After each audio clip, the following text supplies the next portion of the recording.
I'm told that the earlier sessions went very well, and I'm so proud to be on this session finally. From a policy and regulatory context, if I go to the principal definitions of regulations by itself, they are something which ought to get redundant one day, and a regulator is one who should work for getting himself out of the job as early as possible by making the market economy work, by making competition strive in the market, and in the end, the consumers to benefit. So I think this is the context, Mr. Joshi, I would like to paint as to how is the current situation playing out. When the PNGRB Act 2006 got enrolled and in 2007 we were onto it, I look back now and see whatever is happening today, could it have happened 10 years back? Is there a possibility that some of this we could have achieved in past, and if there were some constraints at that time, is today's market situation the best to probably leapfrog into the future and make things happen as fast as possible? There are lots of conducive situations that have happened in the market today as compared to the last 10 years. Infrastructure has gone relatively much higher level. The commodity situation has become suddenly very conducive in the last 2.5 years. Also, India as an economy and a gas-consuming country has come to some space on the whiteboard that was existing before. And if I just cumulate these three most important aspects that go in the favor of why we should now leapfrog and not wait for many years and weeks and months to go before any reasonable changes in regulations and policies are done to attract investments. So I thought I'll paint this possibility and then go into some quick micros of what the current situation is today. Access to infrastructure remains one of the significant challenges with investors today. I don't think this audience will dispute. I very, very sincerely look forward to taking some of the questions on this subject.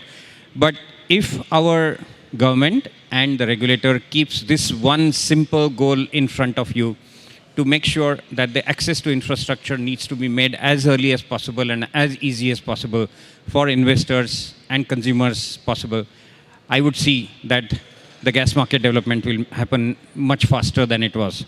And I don't draw this out of intuition. I have some very important cases to state.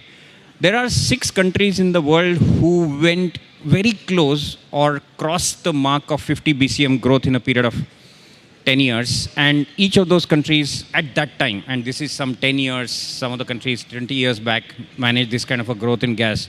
All of them looked at access to infrastructure as the first point, and that was removed. That bottleneck was removed to the extent that was possible, and therefore gas market developments could happen. The second, obviously, is the reasonability of tariffs. India has followed a completely different mechanism as compared to many countries. Those who have either put gas infrastructure in place or are wanting to put in place with respect to tariffs on the infrastructure access. It worked well because these were fixed tariffs, type 2 tariffs that we call as in consulting language. And these type 2 tariffs have their own advantages at the time of allocation of infrastructure, very transparent. Authorizations happen.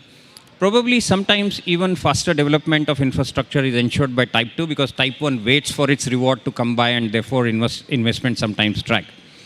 But I think having painted all these advantages, the most disadvantageous part of all this is that the commodity versus infrastructure cross-subsidization is completely rampant in our India today. Very contentious statement I'm making, sitting on this dais. I know a lot of questions will follow. But this was what was enshrined in the manner in type 2 tariff calls that the government decided to go ahead with. That trend even today continues. And we will have to bear with this kind of a facility until we see really this coming in the way of growth, and situations may change at that time. Retrospective changes in Indian regulations and laws and policies are very, very difficult to manage. They seldom happen. They many a times have to be just carried on the way they are. And my true fear today is that if these tariffs come in the way of growth tomorrow, who is going to bail the cat? The government won't. The regulator wouldn't touch. So that remains as my second prominent point.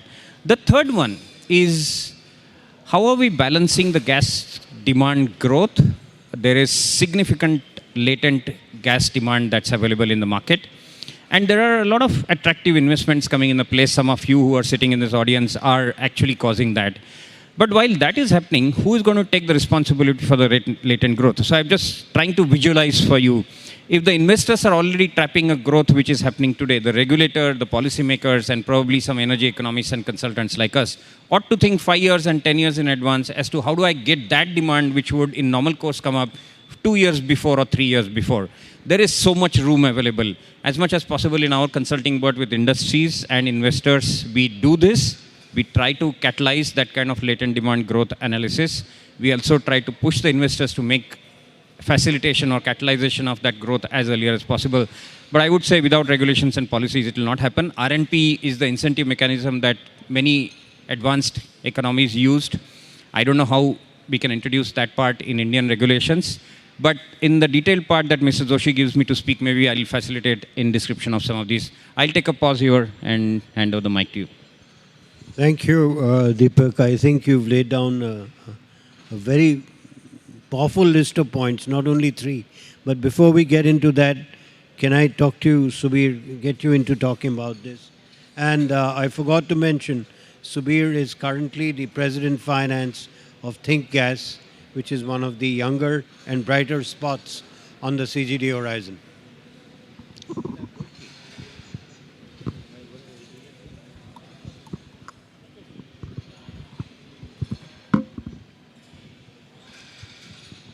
Thank you, Vivek, and a very warm good afternoon to all of you. I know after being the last session, so there is a bit of relaxation which comes in. But I think with the initial remarks of Deepak, he has thrown up a lot of points for all of us to discuss. So on this issue of the development, regulation and the development, how they go together. The PNGRB has been there now for close to more than 12 years, 13 years. And I think it is now graduating from the stages of being an infant, from an infancy situation to now a kind of more towards an adult situation. And as for anybody, the regulator is also perhaps have been learning all across the period so far. And in a very short sentence, if I have to say, there have been achievements so far as the regulation has been concerned, and there have been also misses. So overall, it's just somehow balances out. Deepak has mentioned an important issue about the access. So coming from my experience and a long innings that I had in GAIL, so I can very well articulate what the perspective is there from the investor side. And I think that holds good not only for a cross-country pipeline, infrastructure provider, but also now the upcoming CGD entities which are now providing large infrastructure wherever the bids have come up and the bids have been won by the respective entities. I think one of the big challenge for the investor is that at the end of the day, after having taken all the risks, taking into consideration whatever the environment is, whatever the rules and regulations and the rule of the games are. So he takes a risk and then decides for an investment. Certainly at certain point of time, he would like to see that all the assumptions, they don't go haywire at a later point of time, bringing a huge loss to the investor as such and making him lose the inertia to invest further in the industry. From GAIL perspective, what I can say that, just to give you an example, Deepak, the Jagdishpur Haldia pipeline was approved by GAIL board way back in 2009. But then it took about nearly 10 years for finally the project to get initiated. And the reasons are not very far to find. There were risk galore in the sense that there was lack of visibility on the demand side, lack of visibility on the tariff which would be applicable, and having experienced some of the failures, of the recent investment that were made during the period 2010, 11, 12, when a lot of infrastructure was laid to take the gas pipeline system to expand and to take it to Punjab area. Similarly, the Dabhol-Bangalore pipeline, GAIL had, burnt a lot of its hand because whatever be the gas which was being projected to be available did not come through. So there was also a volume risk which came into to the transporter, a gas transporter, a risk which he is not supposed to take otherwise. So these are the factors which came into play while it held on the decision to make further investments in the infrastructure. As a consequence of that, the ultimate consumers also could not get the benefit of a faster inroads of the gas into the various hinterlands of the country.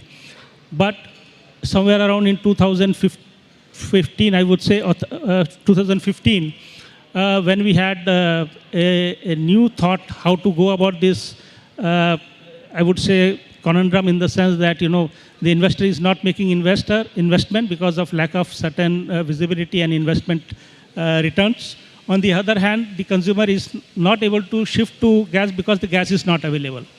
So this whole situation was broken by of the government coming into stepping in to provide some kind of assurance in terms of viability gap funding, in terms of certain allocation of CGD areas to GAIL.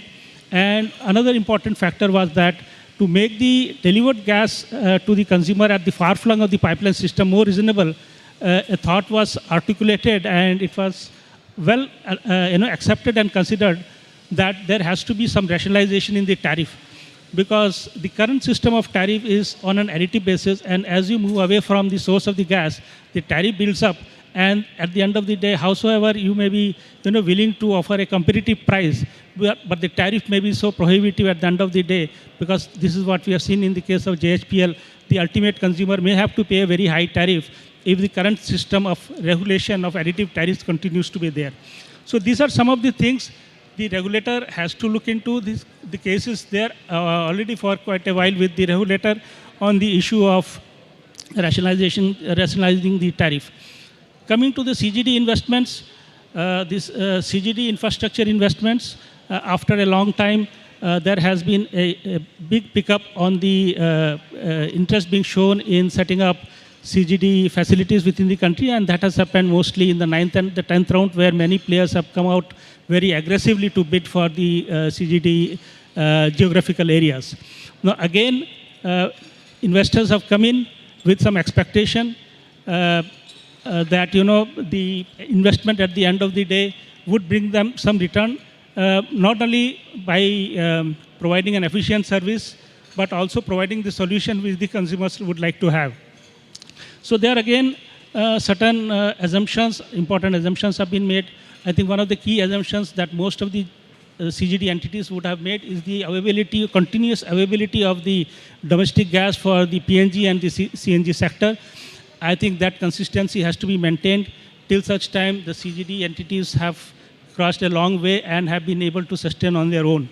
So this is one consistent thought which comes up again and again, whether there would be any change in the policy which would send shivers down the spine of all the CGD entities who have bid so aggressively in the 9th and the 10th round, and I do not know, again in the 11th rounds we may see such kind of a scenario. So I would say that in sum, the regulation has been helpful, and I would also say that the regulation has over the time also has tried to improve and to bring about changes in the regulation which will facilitate the concerns of the investors, and at the same time it will make the availability of gas, which is the desired aim of the government as well, to bring it to more and more areas in the country. So that is what would be my initial response to this topic as such. Thank you, Subir. You once again somewhat mirrored, somewhat added to what Deepak had said earlier